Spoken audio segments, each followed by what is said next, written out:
Bien chicos, hoy comenzamos entonces en esta segunda clase con el estudio de la dinámica de una partícula. ¿Sí? Vamos a hacer el estudio de dinámica de una partícula.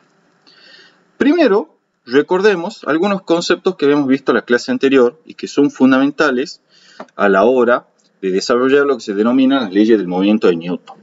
Nosotros en la clase pasada establecimos el concepto de sistema de referencia. Dijimos que un sistema de referencia, ¿sí? Si quieren, vamos anotando acá, un sistema de referencia era un conjunto que estaba constituido por tres elementos. Uno era un cuerpo de referencia, un segundo elemento era un sistema de ejes adecuado que se anclaba en ese cuerpo de referencia y el tercer elemento era un reloj con el cual medía el tiempo. ¿Cuál era el papel que jugaba cada uno de estos elementos? El cuerpo de referencia servía justamente para referir el movimiento de algún cuerpo u objeto en particular. Y habíamos dado un ejemplo de lo importante que era el cuerpo de referencia y en definitiva el sistema de referencia. Habíamos hecho un ejemplito que si ustedes van en un colectivo viajando, ¿sí? Con un amigo y van los dos sentados en las filas de asientos que son de a dos, ¿sí? Si ustedes son el observador, van a notar que el movimiento de su compañero que va sentado al lado de ustedes, aun cuando el colectivo se mueva respecto de alguien parado en la vereda, su compañero respecto de ustedes que están sentados en el asiento de la par, está en un estado de movimiento que corresponde a un estado de reposo. Es decir, respecto de ustedes, su compañero tiene velocidad nula. ¿Sí? Por eso pueden ir conversando de lo más panchas, se van convidando galletas, etc. ¿Sí? Sin embargo, si considerábamos otro observador, anclado, digamos, en la vereda de la Avenida Independencia y lo veía a su mismo compañero que para usted estaba en reposo, viajando en el colectivo con una cierta velocidad v, justamente lo que va a observar este observador, que lo llamemos S', es que su compañero, que insisto, para ustedes estaba en reposo, respecto de este observador S', ese compañero está moviéndose. En otras palabras, dependiendo del sistema de referencia considerado, su compañero podía estar en reposo o bien en movimiento. ¿Sí? Entonces, lo que concluíamos es que el movimiento es totalmente relativo y siempre debe estar referido a un sistema de referencia. No tiene sentido hablar de la velocidad de un objeto como si fuese en términos absolutos y absolutamente todos los observadores midieran siempre la misma velocidad por ese objeto. No. En este ejemplo que estamos considerando, se ve claramente de que el movimiento en general, ¿sí? No solo la velocidad, el movimiento, velocidad, aceleración, la posición, son funciones, o sea, dependen del sistema de referencia considerado. Entonces, por ello era que todo sistema de referencia siempre está constituido por un cuerpo de referencia respecto al cual se mide o se determina el estado de movimiento de algún cuerpo. ¿Sí? ¿Qué era el cuerpo de referencia? Era cualquier sistema material, ¿sí? O sea, cualquier cuerpo físico, cualquier sistema tangible, un árbol, una piedra, ustedes mismos, ¿sí? Un perro, lo que sea, ¿sí? Eso es un cuerpo de referencia y respecto de él se estudia o se determina el movimiento de un segundo cuerpo. El segundo elemento era el sistema de ejes que iba anclado en el cuerpo de referencia y era quien me permitía cuantizar el movimiento, ¿sí? del cuerpo en estudio. ¿Sí? Nosotros habíamos dicho, por ejemplo, si yo quiero cuantizar el movimiento de su compañero, podría ser que venga el tipo que estaba parado en la vereda de la Avenida Independencia, fija un sistema de eje, en este caso de coordenadas cartesianas ortogonales, y entonces trazaba, por ejemplo, un vector de posición. Al proyectar aquí, ponemos X inicial e inicial, queda automáticamente cuantizada, es decir, representada en forma matemática mediante números o vectores, en este caso particular, la posición de su compañero en el colectivo. El último elemento, es una obviedad, pero lo indicamos de cualquier manera, es un reloj. El reloj permite determinar en qué instante de tiempo ocurrieron las diferentes posiciones que fue ocupando el cuerpo en estudio, ¿sí? Respecto de este sistema de referencia. Bien, eso era un sistema de referencia y lo vimos en la clase pasada. Vamos ahora a discutir la importancia de un tipo especial de sistemas de referencia en el análisis dinámico, ¿sí? Que vamos a hacer a continuación. Primero establezcamos intuitivamente el concepto de fuerza. Esto es una definición intuitiva, quiere decir que no es para nada rigurosa, es simplemente como para que entendamos a qué nos referimos por fuerza. Una fuerza, chicos, va a ser cualquier interacción que produce un cambio en el estado de movimiento de un cuerpo. ¿Sí? Cambiar el estado de movimiento de un cuerpo significa, por ejemplo, que si estaba en reposo ahora se está moviendo con una cierta velocidad y desde luego respecto a un cierto observador. ¿Sí? O si se está moviendo con una cierta velocidad, ahora se mueve con una velocidad diferente. O sea, cambiar el estado de movimiento de un cuerpo implica, dentro de un tipo especial de sistema de referencia, que son los inerciales, un tipo de interacción con algún otro cuerpo. ¿Sí? Pero no nos adelantemos tanto y repitamos una vez más entonces cuál es el concepto de fuerza. Una fuerza entonces va a ser cualquier interacción, ¿sí?, que produce un cambio en el estado de movimiento de un cuerpo. Esto es, si está moviéndose con velocidad constante, bueno, cambia su dirección del vector velocidad, o si estaba en reposo comienza a moverse, etc. ¿Sí? Cualquier cambio en el estado de movimiento. Matemáticamente, ¿cómo se representan las fuerzas, chicos? Mediante un vector. O sea que las fuerzas son magnitudes vectoriales. Por lo tanto, cuando hablemos de fuerza, estamos hablando de que es una magnitud que tiene módulo, dirección y sentido. Para poder determinar una fuerza perfectamente es necesario determinar su módulo, su dirección y su sentido. En el sistema internacional, cuando yo escriba SI, ¿sí?, son las siglas del sistema internacional, las unidades, como ya saben, son el newton, ¿sí?, y un newton es como se le llama al producto de la unidad de masa en kilogramos por la unidad de aceleración en metro sobre segundo cuadrado. Ahora viene lo que yo les adelantaba hace un rato. Los sistemas inerciales de referencia, ¿sí?, son un tipo especial de sistemas de referencia. Un sistema de referencia, sea inercial o no, ya saben que está constituido por el cuerpo de referencia, el sistema de eje y el reloj. Pero ahora vamos a estudiar un tipo especial de sistemas de referencia que son los denominados inerciales. ¿Qué características tienen estos sistemas de referencia inercial? Veamos aquí en la definición. Es un sistema, ¿sí?, de referencia respecto del cual una partícula libre de interacciones, o bien sobre la cual la fuerza exterior neta es nula, se mueve con velocidad constante, es decir, la aceleración es nula. En otras palabras, chicos, de acuerdo a esa definición, un sistema inercial de referencia, por ejemplo, lo dibujemos aquí, ¿sí?, este sistema inercial de referencia, va a ser aquel sistema respecto del cual una partícula que está libre de interacciones, digamos con una cierta masa m, se moverá con una velocidad constante, es decir, ese vector de velocidad permanece constante en módulo, dirección y sentido. Recuerden que para poder decir que un vector permanece constante es necesario que tanto su módulo como su dirección y su sentido permanezcan inalterados en el tiempo.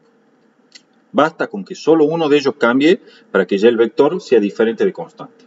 ¿Sí? Bien, si este sistema S es un sistema inercial de referencia, entonces esta partícula, ¿sí?, si se encuentra libre de interacciones, o bien la suma vectorial de todas las fuerzas que actúan sobre ella es nula, entonces esa partícula se va a mover con velocidad constante. ¿Sí? Esa es la definición de sistema inercial de referencia. Si por el contrario una partícula libre de interacciones, es decir, que nadie le está molestando, nadie le está empujando, nadie le está tocando, nada. Bueno, si una partícula libre de interacciones se mueve de manera acelerada respecto de un observador, entonces ya podemos asegurar que ese observador no es un observador de bien inercial. Es por el contrario lo que se llama un observador no inercial. ¿Sí, chicos? Entonces, observador inercial, que implica que toda partícula libre de interacciones, es decir, que nadie le está molestando, nadie le empuja, nada, ¿sí?, se mueve con velocidad constante. O lo que es lo mismo, con aceleración nula. ¿Sí? Por el contrario, si una partícula que está aparentemente libre de interacción, o bien sobre la cual la fuerza neta es nula, se mueve de manera acelerada respecto de otro observador, entonces ese observador es no inercial. ¿Estamos? Recuerden que es perfectamente posible de que para una misma partícula un observador la vea que se mueva con velocidad constante y otra con movimiento acelerado. Porque el movimiento, como ya dijimos, es totalmente relativo, depende del sistema de referencia que está haciendo la observación. ¿Sí? Como el caso de su compañero, que respecto de ustedes que iban sentados a la par estaba en reposo y respecto de otro que estaba parado al lado de la avenida, ¿sí?, lo veía en movimiento. Eso es un sistema inercial de referencia. Ahora bien, fíjense lo siguiente. Vamos a enunciar las leyes del movimiento de Newton, chicos. Las leyes del movimiento de Newton únicamente valen respecto de observadores inerciales. O sea que si el observador es no inercial, no valen las leyes de Newton. ¿Sí? No valen las leyes de Newton.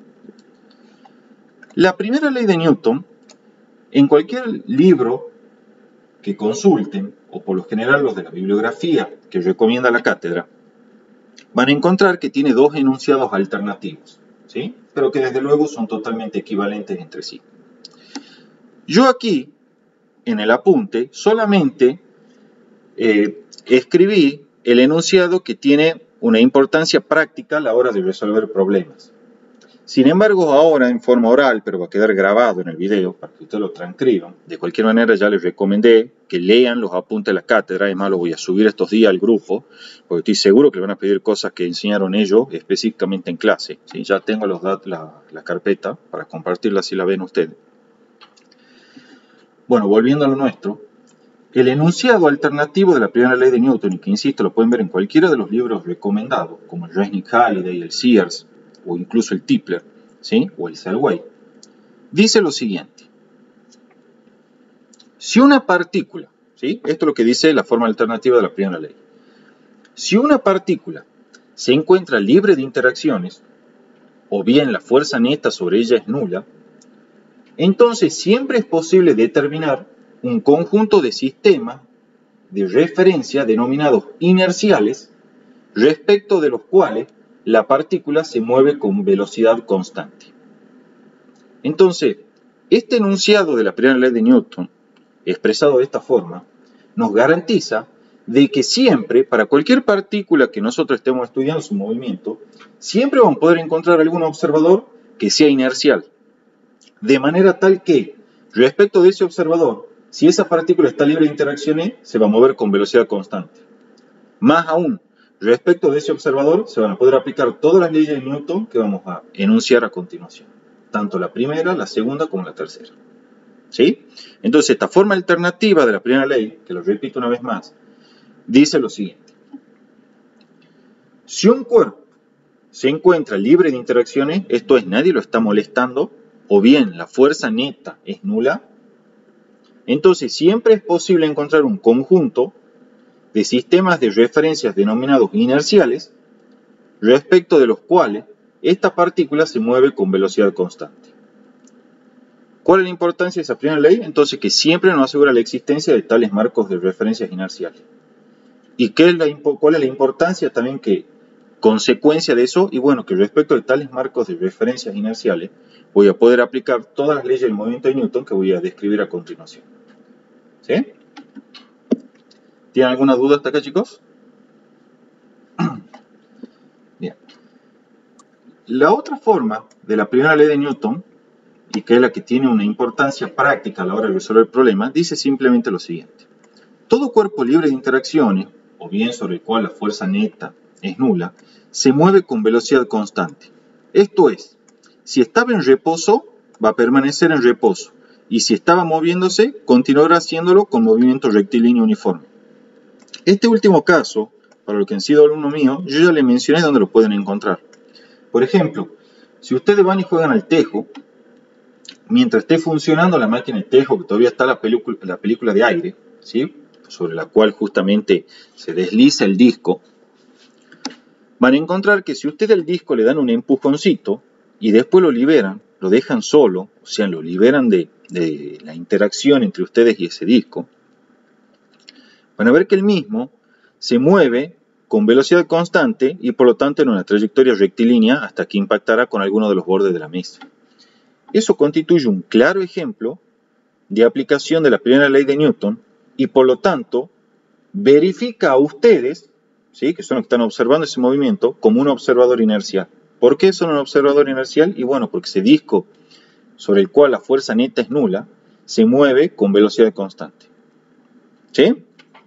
Entonces, el disco de tejo, cuando le dan el empujoncito y lo dejan que se vaya solito, constituye un ejemplo de la primera ley de Newton, donde un cuerpo sobre el cual la fuerza neta es nula se mueve con velocidad constante y desde luego ese hecho, digamos, que estamos verificando permite asegurar que ustedes en ese contexto, son un observador inercial, porque un disco, en este caso, libre de interacciones, o bien, en verdad, siendo más estricto, sobre el cual la fuerza neta es nula, se mueve justamente con velocidad constante. ¿Sí? Esa es la primera ley de Newton. Desde luego, ¿sí?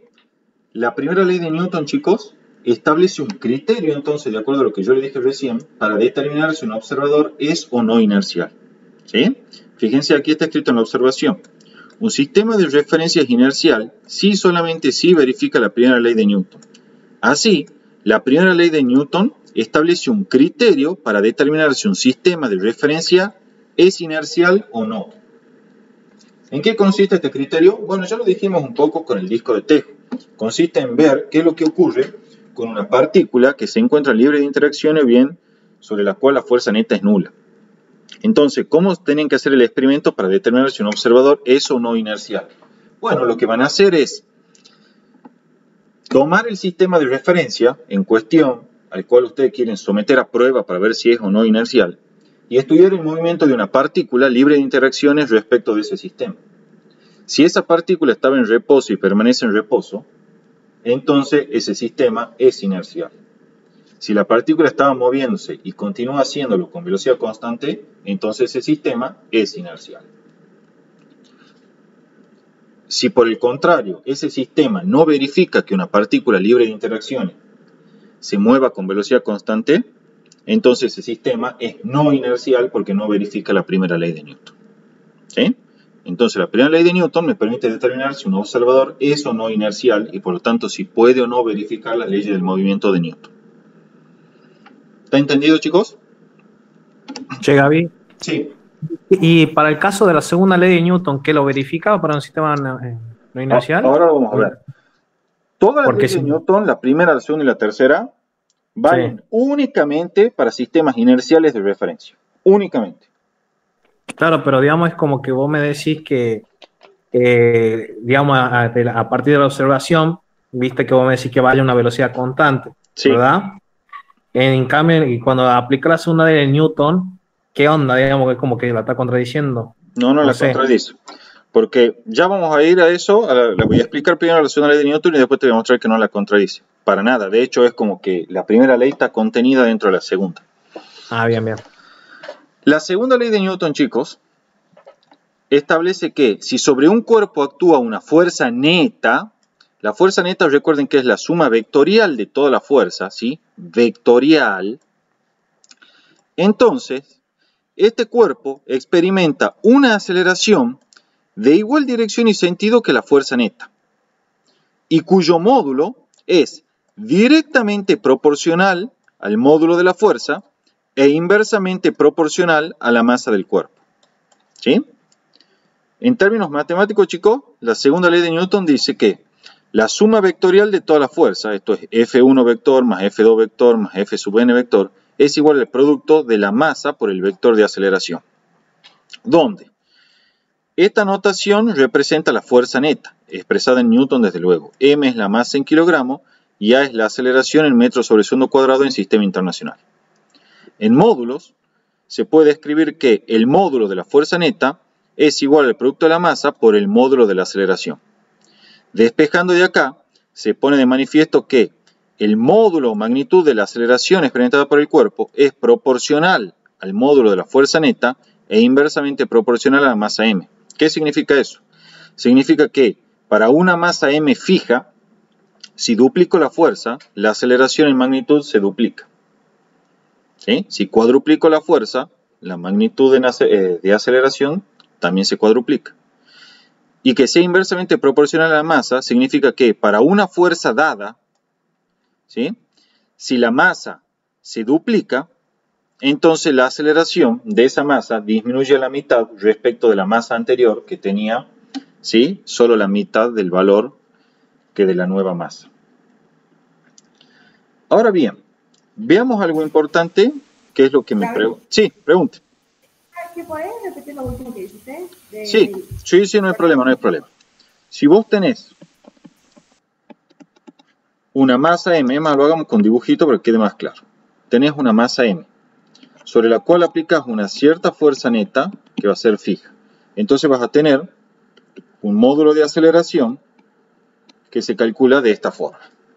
Ahora supongamos que yo aplico la misma fuerza neta, ¿sí? La misma fuerza neta, en módulo al menos, pero a una masa m', que es 2 veces la masa m. Entonces el módulo de la nueva aceleración, que la llamemos A', va a ser la suma de la fuerza, ¿sí? El módulo de la fuerza neta, sobre la masa m'. Pero la masa m' es 2 veces la masa del cuerpo anterior. Entonces de aquí se ve, asociando esto así, esto es la aceleración del cuerpo anterior que tenía masa m simplemente. Entonces vemos que la aceleración A' del cuerpo, que tiene una masa del doble que la anterior, es simplemente la mitad de la aceleración que tenía el cuerpo de masa simplemente de valor m. ¿Sí? ¿Se entiende? Sí, algo. Perfecto. Gracias. ¿Sí? De nada. Eso entonces lo que pone de manifiesto que la aceleración en módulo es proporcional al módulo de la fuerza neta e inversamente proporcional, ¿sí? A la masa del cuerpo. Mientras mayor sea la masa del cuerpo para una fuerza neta dada, o sea, de módulo fijo, menor es la aceleración en magnitud experimentada por el cuerpo. Eso lo saben ustedes fácil. Si ustedes le aplican una fuerza, no sé, al celular, el celular va a acelerar de forma apreciable. Sin embargo, si le aplican esa misma fuerza al auto, y muy difícilmente el auto adquiera la aceleración del celular, ¿verdad? Por más que la fuerza sea igual en magnitud. ¿Está entendido, chicos? Bien, Bruno. ¿Por qué no se contradice? Porque si el cuerpo está libre de interacciones, ¿sí? Entonces esta fuerza neta de acá será igual a 0. Y si esto es igual a 0, como la masa en general es distinta de 0, la única forma de que se verifique esta segunda ley de Newton es que la aceleración sea 0. ¿Sí? Que la aceleración sea igual a 0. Y si la aceleración es igual a 0, entonces el vector de velocidad es constante. O sea que no la contradice. Está diciendo lo mismo que la primera ley. Si la fuerza neta es nula, entonces la velocidad con la que se mueve el cuerpo es constante. O sea, en un movimiento rectilíneo uniforme. Sí, después lo pensé bien y bueno, ¿Estamos? bien, bien. Gracias. Listo.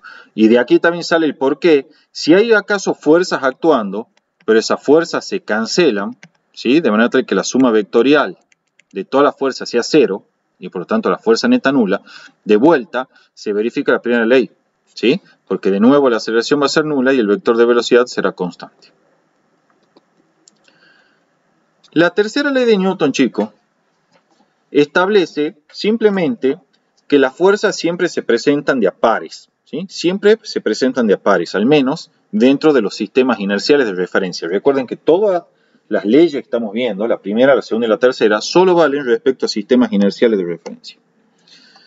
La tercera ley establece que si un cuerpo A ejerce una fuerza FAB sobre un cuerpo B, lo dibujemos acá. Acá va a estar el cuerpo A y acá va a estar el cuerpo B.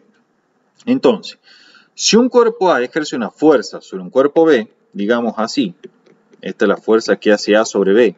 También podría ser de repulsión la fuerza, venir así, ¿sí? Pero bueno, como tengo que dibujar un sentido, bueno, dibujo eso. Entonces, si un cuerpo A ejerce una fuerza sobre un cuerpo B, entonces, chicos, el cuerpo B ejerce una fuerza sobre A de igual módulo y dirección que la que ejerce A, pero con sentido contrario. En otras palabras, si A le ejerció esta fuerza a B, entonces B le ejerce esta fuerza a A. Esta es la fuerza que hace B sobre A, que tiene la característica de ser opuesta, ¿sí?, a la fuerza que hace A sobre B. Es decir, esas fuerzas tienen igual módulo, igual dirección, pero sentido contrario. Aquí está el dibujito, ¿sí? Es decir, bueno, acá está el cuerpo A, acá está el cuerpo B, aquí están las pares de fuerzas interactuantes entre ellos. ¿Cómo son esas fuerzas? Opuestas. Esto es, tienen igual módulo, dirección, pero sentido contrario. Algo que es importantísimo y con lo que ustedes siempre se equivocan, ¿sí?, es con el hecho siguiente que remarqué aquí. Los pares acción y reacción siempre, sin excepción, operan sobre cuerpos distintos. No puede estar actuando el par de acción y reacción sobre un mismo cuerpo. Es un error conceptual gravísimo. Entonces, adelantándonos un poco a lo que vamos a ver enseguida, si usted tiene una superficie sobre la cual está descansando un bloque, saben que sobre el bloque actuará el peso, producto de la interacción con la Tierra, y actuará la normal. Es muy común que ustedes crean que el peso y la normal son pares de acción y reacción. Eso está pésimo. No es así. ¿Estamos? Los pares de acción y reacción nunca, jamás, bajo ningún punto de vista, operan sobre el mismo cuerpo. Siempre operan sobre cuerpos diferentes. ¿Está claro, chicos? Entonces, nunca cometan la burrada de decir que el peso y la normal son reacción y ningún par de fuerzas, incluso si vienen y le dibujan una cosa así, que haga yo una fuerza F acá y una fuerza menos F acá, no son pares de acción y reacción. No pueden operar sobre el mismo cuerpo. Nunca ocurre eso. ¿Estamos? Ya vamos a ver unos ejemplitos de cómo son los pares de acción y reacción para la normal y el peso enseguida. Gaby, ¿esto sería como los cuerpos ligados? Muy parecido, lo vamos a ver al final, sí, por ahí vienen las cosas. Bien. ¿Sí? Sí, ahí aprovecho yo y le marco varias diferencias que son errores conceptuales que suelen tener. ¿Sí? Siempre operan entonces sobre cuerpos distintos. Bien, la tercera ley de Newton, se lo adelanto ahora, pero es un enunciado equivalente al principio de conservación del momentum lineal que vamos a ver en las próximas clases. Veamos los ejemplos de fuerzas, chicos, que no se pueden encontrar. Desde luego, ya como están preparando final los conocen, pero los enunciamos de cualquier manera. En primer lugar, la más básica es la fuerza peso. ¿Sí? Esta fuerza es producto de la interacción de la Tierra con un cuerpo de masa m. El peso es igual a m por g, o sea, es proporcional a la masa. Mientras mayor sea la masa del cuerpo, mayor es la fuerza P que ejerce la Tierra sobre el cuerpo. M es la masa, expresada en kilogramos, y G es la aceleración de la gravedad, que en módulos ya saben que es 9,81 metros sobre segundo cuadrado. El peso, como toda fuerza, se expresa en Newton. ¿Sí? Siempre es así, y desde luego, como toda fuerza, es una magnitud vectorial. Por eso tiene las flechitas acá, ¿ven? Hagamos un diagrama de cuerpo libre para una masa m, que por ejemplo está en caída libre sobre el campo gravitacional terrestre. Aquí está la masa m, ¿sí? Y aquí está el peso, el cual siempre apunta ¿hacia dónde? Hacia el centro de la Tierra. Eso grábenselo por favor, chicos. La fuerza peso siempre apunta hacia el centro de la Tierra. ¿Sí? Cuando hablo de la fuerza peso, hablo de la fuerza que ejerce el planeta Tierra sobre alguna partícula que está sumergida en su campo gravitacional. La pregunta es, ¿y dónde está la reacción al peso entonces? Porque recién vimos que cuando estaba apoyado en la superficie, era absurdo decir que la normal era su reacción, porque operaba sobre el mismo cuerpo. Entonces, ¿dónde está la reacción al peso? Bueno, ahí es donde entra la tercera ley de Newton. La tercera ley de Newton dice que las fuerzas siempre operan de a pares. ¿Sí? Si A le ejerce una fuerza B, entonces B le ejerce una fuerza A. Entonces, si esta fuerza P le ejerció la Tierra sobre la masa, y bueno, quédense tranquilos que la masa le está ejerciendo una fuerza menos P, que esta sí es el par de reacción, digamos, ¿sí? La correspondiente reacción, ¿sí? A la Tierra. Desde luego, esta reacción menos P actúa o opera sobre el centro de la Tierra. ¿Sí?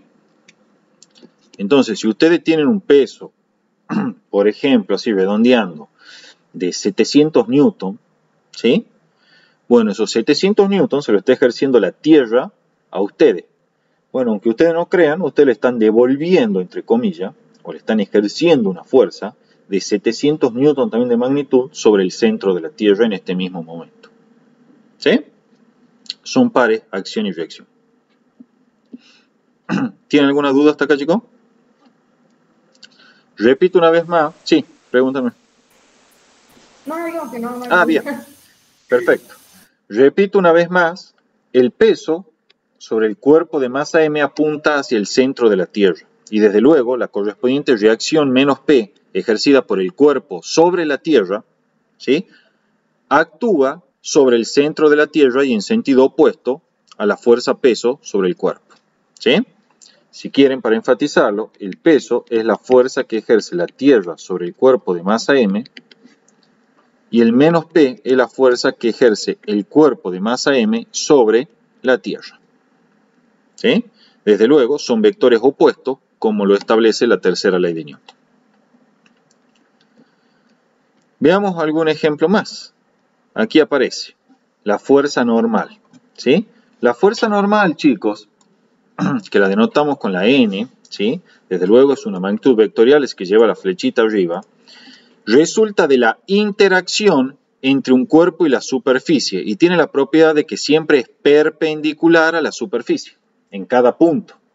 Por eso es que se llama normal. Ustedes saben que normal es sinónimo de perpendicularidad, ¿sí? Entonces, ¿cómo es la dirección de la fuerza normal? Siempre perpendicular a la superficie en cada punto. Entonces, si usted tiene un cuerpo acá, como el que se ve, ¿sí? Está descansando sobre esta superficie que estoy remarcando acá. Lo tiene este cuerpito aquí, descansando. Hagamos el diagrama de cuerpo libre para ese cuerpo, para la superficie y para el planeta Tierra. El diagrama de cuerpo libre para el cuerpito A van a ser el peso producto de la interacción con la Tierra, ¿sí? El peso y la fuerza que ejerce la Tierra sobre ese cuerpo A, tal y como vimos hace un rato. Ese cuerpo, si acaso fuese la fuerza peso la única fuerza que está actuando, de acuerdo a la segunda ley de Newton, este cuerpo debería acelerar hacia abajo. Sin embargo, no es ese el caso. Está quietito y en reposo. Entonces, la segunda ley de Newton requiere que haya otro tipo de interacción actuando sobre este cuerpo cuando se lo estudia a su movimiento respecto de un observador inercial que lo vamos a llamar S, ¿sí? Este es inercial. Entonces, ¿quién es esa otra fuerza? ¿Quién es el único agente que puede estar interactuando con este cuerpo para ejercerle esa fuerza? Y bueno, al ver este dibujo y nos damos cuenta que no quedará otra. Aparecerá una fuerza producto de la interacción con la superficie y que es la que justamente llamamos la fuerza normal. ¿Sí? Por tercera ley de Newton, si la fuerza normal es la fuerza que hace la superficie sobre la masa m o sobre el cuerpo A, si quieren, entonces por tercera ley de Newton el cuerpo A tiene que ejercer una fuerza opuesta, ¿sí?, sobre la superficie. Entonces esta es la fuerza que ejerce el cuerpo A sobre la superficie. Cuando digo opuesta, quiero decir que tiene igual módulo, dirección, pero sentido contrario, como se observa acá. Esta es la reacción a la normal. Como se darán cuenta, la reacción a la normal no opera sobre el mismo cuerpo A, insisto, siempre operan en cuerpos diferentes, y en este caso particular tenemos que la normal opera sobre el cuerpo A, pero la reacción a la normal obviamente opera sobre la superficie, que es quien está interactuando con el cuerpo A. ¿Sí? Tercera ley de Newton. Si la superficie le ejerció esta fuerza N al cuerpo A, entonces el cuerpo A le ejerce a la superficie una fuerza menos N. ¿Sí? O sea, opuesta, con igual módulo, dirección, pero sentido contrario. Y repito, no actúan sobre el mismo cuerpo nunca. También pueden tener un plano inclinado, como el que está dibujado acá. ¿Sí? Lo voy a remarcar acá el plano inclinado. En este contexto, la normal, recuerden chicos, es perpendicular a la superficie en cada punto. Entonces, en particular acá tendrá esta dirección, ¿sí? Vamos a cambiar aquí el color para enfatizarlo, de manera tal que forma este ángulo recto con la dirección del plano inclinado, ¿sí? Entonces ya saben que la normal es el resultado de la interacción, ¿sí?, entre el cuerpo y la superficie. Y se llama normal porque la misma justamente es perpendicular a la superficie en cada punto.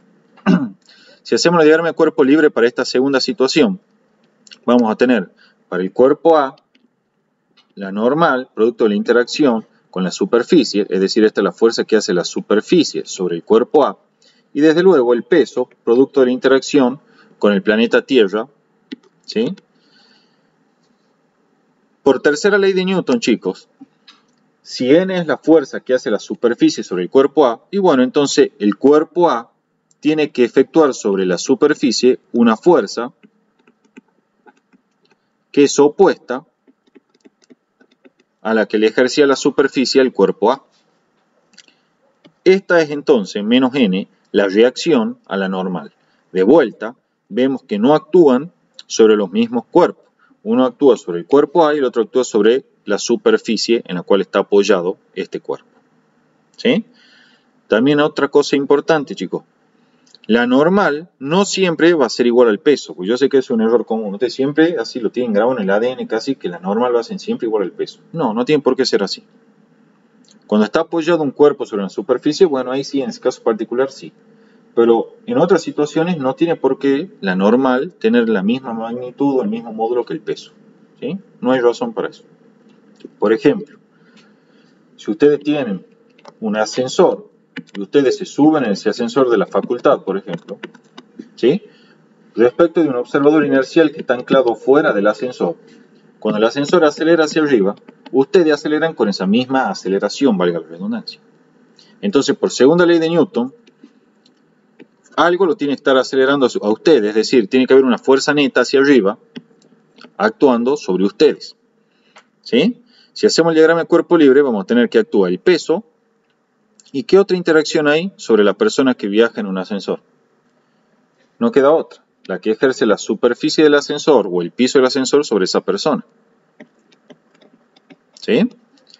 En esta circunstancia, como tiene que haber una fuerza neta hacia arriba, y no queda otra. El módulo de la normal tiene que ser mayor al módulo del peso, de manera tal que la pulseada, hablando mal y pronto, la gane la fuerza normal y ustedes aceleren hacia arriba. Entonces, en este caso, el módulo de la normal es mayor que el módulo del peso. ¿Estamos, chicos? Por dar un ejemplo, ¿sí? Otra situación un poco más general que estas que yo dibujé, ¿sí? Y que la vamos a ver aquí a continuación. Si ustedes hubiesen tenido una trayectoria constituida por una superficie que es curvilínea y tenían que una partícula se movía o se desplazaba a lo largo de tal superficie, ¿sí? Recorriendo esa superficie curvilínea, entonces el vector normal, que es la fuerza que hace la superficie sobre el cuerpo en cada instante, bueno, será perpendicular a la superficie en cada instante. ¿Sí? Mucho cuidado con eso. Siempre será perpendicular a la superficie en cada instante. Si alguien se pregunta, che, Gaby, ¿cómo hace para trazar la perpendicular? Bueno, trazas la tangente a la superficie en el punto de interés, donde querés conocer cómo es la normal, y luego la dirección perpendicular a esa tangente es la dirección de la fuerza normal en cada punto. ¿Sí? Repito una vez más. Si vos tenés una superficie así y querés conocer qué dirección tiene la normal en ese punto que acabo de marcar, venís, trazás la tangente a ese punto, ¿sí? Y trazás una recta perpendicular a esa tangente. La dirección de esa perpendicular a la tangente es la dirección de la fuerza normal que ejerce la superficie sobre la partícula en ese punto y por lo tanto en ese instante. ¿Está claro, chicos? Bien. Nos falta mucho para que terminemos la clase de hoy. Como les dije, hoy vamos a hacer una clase cortita nomás. Ahora entra la parte más larga, ¿sí? Y con la que va a ser realmente un desafío enseñarla de forma virtual. Porque yo esto para explicarlo hago un experimento ahí en el aula, en el salón, pero bueno. Empecemos a estudiar un tipo muy importante de fuerzas, que son las denominadas fuerzas de roce o de rozamiento. ¿Sí? Las fuerzas de roce o de rozamiento. Las fuerzas de roce, chicos, son el producto de la interacción de un cuerpo con una superficie rugosa.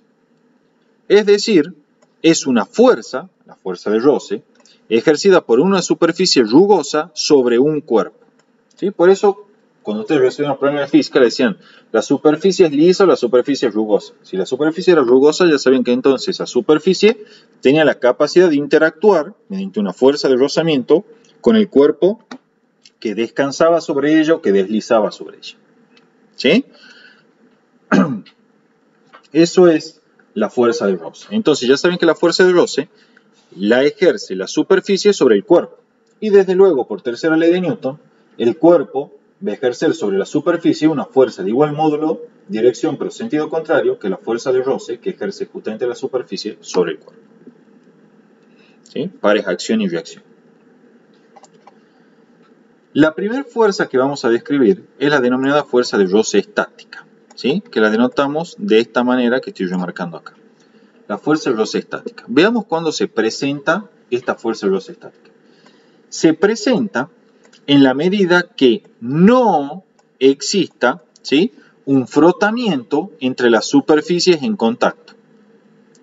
¿Qué quiere decir frotamiento y por qué yo elegí esta palabra? En verdad no es la palabra más adecuada o más rigurosa, pero elegí escribirlo así para que ustedes se hagan una imagen de a qué me refiero, ¿sí?, con las condiciones bajo las cuales se presentan cada uno de los tipos de fuerzas de roce, porque va a haber estática y dinámica.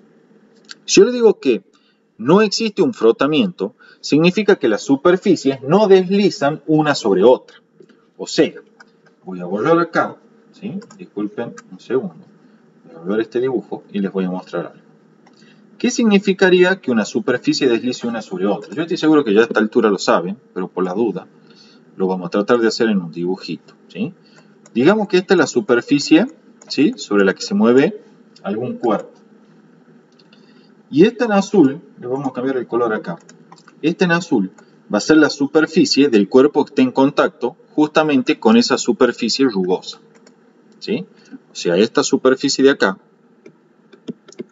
es una superficie rugosa. ¿Qué sería un movimiento de frotamiento? Un movimiento de frotamiento sería este, miren. Yo voy a tratar de marcar acá. Ahí estamos. Sería este movimiento, ¿ven?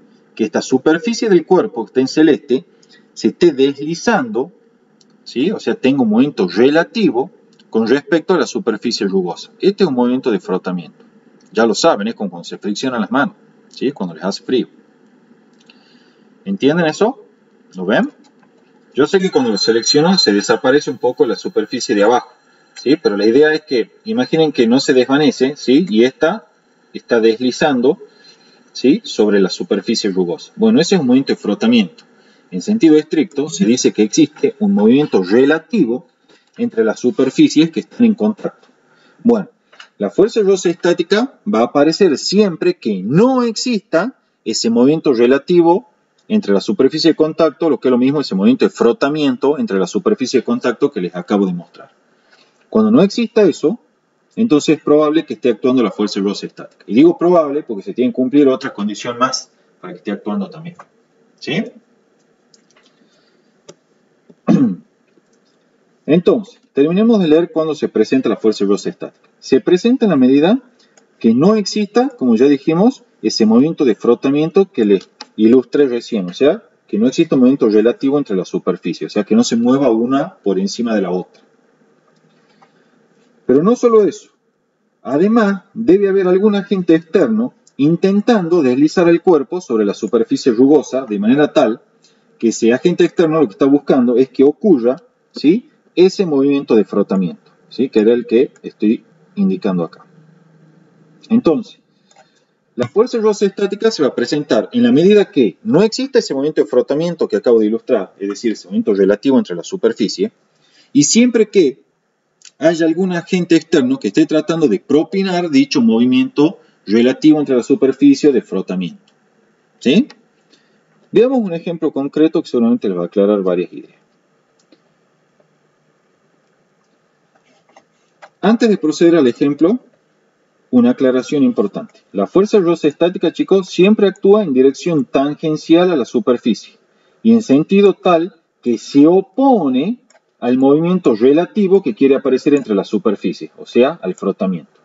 Entonces, la fuerza rosa estática siempre es tangencial a la superficie, ¿sí?, y además en un sentido tal que busca oponerse a este movimiento relativo o de frotamiento que existe entre las superficies. Veamos un ejemplo concreto. Supongamos que ustedes tienen, ¿sí?, un mueble con una gran masa. Aquí lo estoy remarcando el mueble, ¿sí? Entonces vienen ustedes a continuación, voy a cambiar aquí el color para que esto quede un poquito más lindo, y aplican una fuerza no muy grande, que la llamemos fuerza F1. En general, ¿qué ocurre, chicos? ¿Se mueve el mueble si aplican una fuerza que no sea muy grande? No. No, exacto. ¿Por qué no? Porque ahí es cuando va a aparecer la famosísima fuerza de roce estática. ¿Qué es lo que está ocurriendo físicamente? Yo voy a dibujar acá con amarillo lo que sería la superficie rugosa del piso. Resulta, chicos, que cuando ustedes quieren mover este cuerpo, empujándolo, entonces lo que está ocurriendo acá, vamos a ver si me lo toma ahí, sí, perfecto. Lo que va a ocurrir acá es que este cuerpo intenta desplazarse, o en verdad lo que intentan ustedes, desplazarlo, ¿sí?, en esta dirección que yo estoy mostrando acá. En otras palabras, lo que va a tratar de ocurrir, o buscan ustedes que ocurra al menos, es que exista o aparezca un movimiento relativo entre las superficies en contacto, ¿ven? O sea que aparezca un cierto movimiento de frotamiento para que ustedes puedan mover el mueble. Sin embargo, hemos dicho que la fuerza de roce estática es tal que busca oponerse a ese movimiento relativo entre la superficie. Entonces, si vos lo estás empujando hacia acá, ¿sí? Con esa fuerza F sub 1, de manera tal que lo que vos estás buscando es hacer que este cuerpo se deslice hacia acá y haya un movimiento relativo entre la superficie, entonces la fuerza de roce estática va a decir no. Yo me opongo a ese movimiento relativo entre superficie y entonces actúo oponiéndome a tal movimiento. De manera tal que la fuerza de roce estática, y que sé que actúa ella y no la dinámica, porque no existe un movimiento de frotamiento entre la superficie, se opone exactamente a la fuerza F sub 1 que están ejerciendo ustedes, haciendo que, de acuerdo a la segunda ley de Newton, la suma vectorial de fuerza sea igual a 0, la aceleración sea 0 y por lo tanto si este mueble estaba en reposo, permanecerá en reposo. ¿Sí? Esta fuerza de roce estática busca oponerse al movimiento relativo. A continuación vienen ustedes y dicen, ah, sí, no se va a mover, bueno, entonces empujemos con más fuerza. Entonces aplican esta fuerza, que fíjense que su mayor intensidad viene reflejada geométricamente porque es un vector de mayor longitud que F1, ¿sí? O sea, F2 es un vector más largo, ¿sí?, que la fuerza F1 que aplica al principio. Entonces, de vuelta, ¿qué es lo que va a tratar o tratan de hacer ustedes acá? Bueno, ustedes son el agente externo, que lo que están buscando es que si esa recta horizontal representa la superficie del piso, entonces lo que ustedes están buscando es que este cuerpo que está descansando, que es el mueble, al aplicarle esa fuerza, se arrastre a través del piso. En otras palabras, están tratando de propinarle un movimiento relativo de frotamiento a las superficies en contacto entre el cuerpo, que es un mueble, habíamos dicho en nuestro ejemplo, y la superficie del piso rugosa. Como la fuerza de roce estática se opone a tal movimiento de fricción, ¿sí?, o de frotamiento entre las superficies, entonces esta va a actuar hacia la izquierda de manera tal que cancela exactamente la fuerza F sub 2 que ustedes están aplicando para intentar mover el mueble. De vuelta, yo sé que la fuerza que está actuando es una fuerza de roce estática porque no existe un momento de frotamiento entre la superficie del mueble y el piso, ¿sí? O sea, no hay un momento relativo entre esas superficies. ¿Es eterno esto? Sí, pregunta. La fuerza de roce estática, ¿de qué depende? ¿De qué depende? O sea, su valor. O sea, del suelo, claro, o sea, depende del suelo, de la masa. La fuerza de roce estática máxima depende obviamente de qué tan rugosa sea la superficie en contacto y del tipo de superficie que esté en contacto. ¿Sí? Sí. Eso va a caracterizar el coeficiente de roce estático y es lo que va a permitir determinar cuál es el valor máximo de fuerza de roce estática que se puede dar. ¿Y de las otras? Las otras fuerzas de roce estática son las justas y necesarias de manera tal que cancelan exactamente la fuerza que vos le estás aplicando. ¿Sí? Pero ya voy a explicar algo de fuerza de roce estática máxima para que te cierre todo a la perfección. Okay. Como les decía, esto no es eterno. Ustedes van a llegar a una cierta situación, que es la que se llama de movimiento inminente, en la cual van a aplicar esta fuerza F sub 3 y la fuerza de roce estática máxima ejercida por la superficie sobre el cuerpo, de manera tal que se opone al movimiento relativo entre la superficie del mueble y la superficie del suelo, justamente. Es decir, esta es la fuerza de roce estática máxima que se opone a que el mueble se arrastre por el piso, hablando mal y pronto. Bueno, en esta situación que se llama de movimiento inminente, que es una situación crítica, lo que está ocurriendo es lo siguiente. La fuerza F sub 3 que ustedes están aplicando es tal que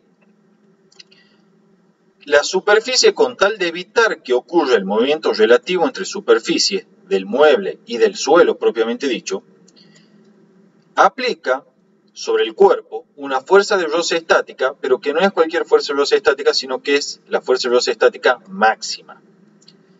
El mismo nombre lo indica. ¿Por qué se llama máxima? Porque esa es la máxima fuerza de roce estática que puede ejercer la superficie sobre ese cuerpo en particular. Esta situación, chicos, se llama movimiento inminente. ¿Por qué es movimiento inminente? Porque si yo esta fuerza F sub 3 la incremento un pelín más, bueno, a la superficie ya no le da el cuero, hablando mal y pronto, para aplicar una fuerza mayor que contrarreste este incremento pequeño de la fuerza F sub 3 y evitar así el movimiento de frotamiento o el movimiento relativo entre la superficie en contacto.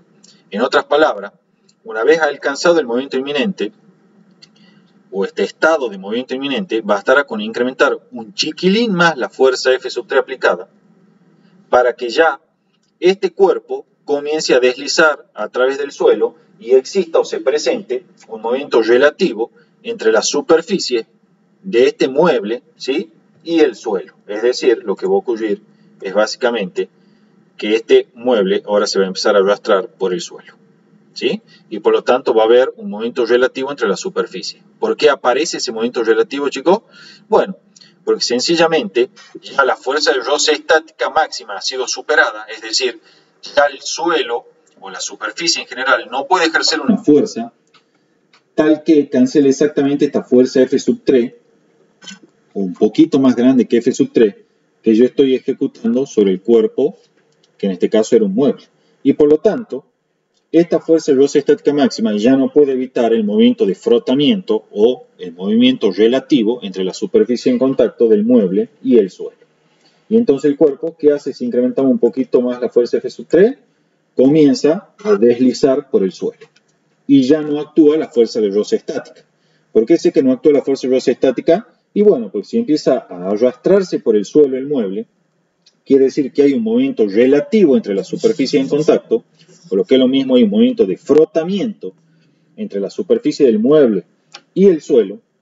Y como hay un movimiento relativo, de acuerdo a lo que habíamos visto al comienzo de la descripción de este fenómeno, no puede haber fuerza de roce estática. ¿Por qué? Porque la fuerza de roce estática solamente se presenta en la medida que no exista un frotamiento o movimiento relativo entre las superficies en contacto. ¿Sí? Entonces, resumidas cuentas, empezamos aplicando una fuerza F sub 1 pequeña, aparece la fuerza de roce estático 1, que busca impedir el movimiento de frotamiento, movimiento relativo entre la superficie en contacto. Entonces decimos, bueno, incrementamos un poco más la fuerza, entonces la fuerza de roce estática se incrementa un poco más, de manera tal que vuelve a impedir el movimiento relativo entre la superficie en contacto. Por último, llegamos a una situación crítica en la cual aplicamos una fuerza F sub 3, para la cual la fuerza de roce estática aplicada por la superficie sobre el cuerpo es máxima. En estas condiciones se dice que el movimiento es inminente. ¿Por qué es inminente?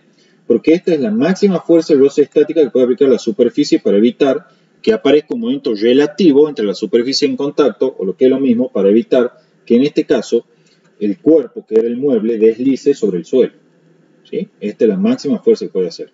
Por lo tanto, si yo incremento un pelín más, un poquitito más, simplemente esta fuerza F sub 3, ya la fuerza de roce estática máxima no le alcanza para compensar esta fuerza F sub 3, y entonces no puede hacer nada para evitar que el mueble finalmente deslice sobre el piso, presentándose así un movimiento relativo entre la superficie, que era un movimiento al cual originalmente la fuerza de roce estática se estaba oponiendo.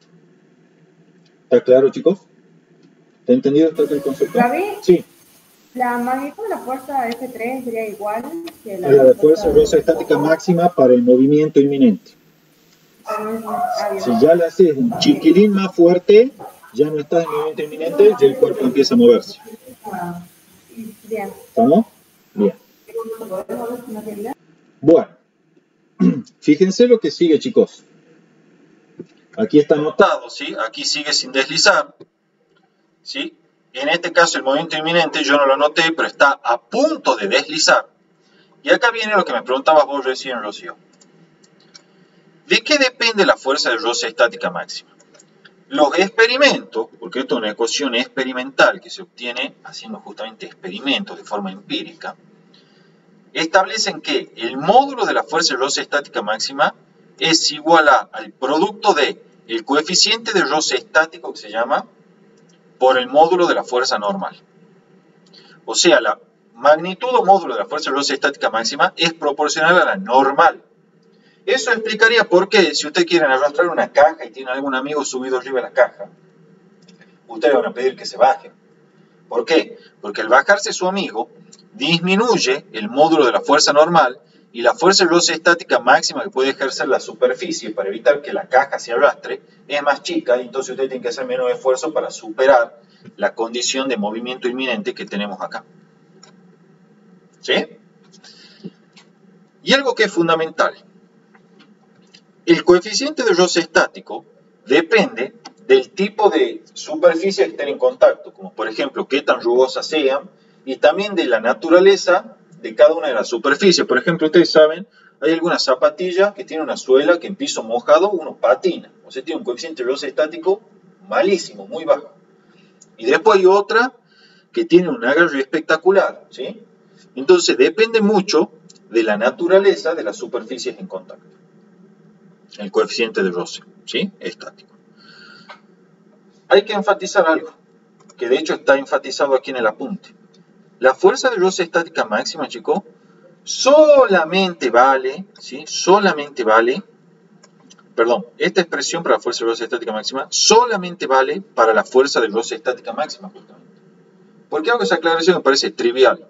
Bueno, porque justamente es trivial, pero a la hora de rendir ustedes no lo toman tan así, tan obvio.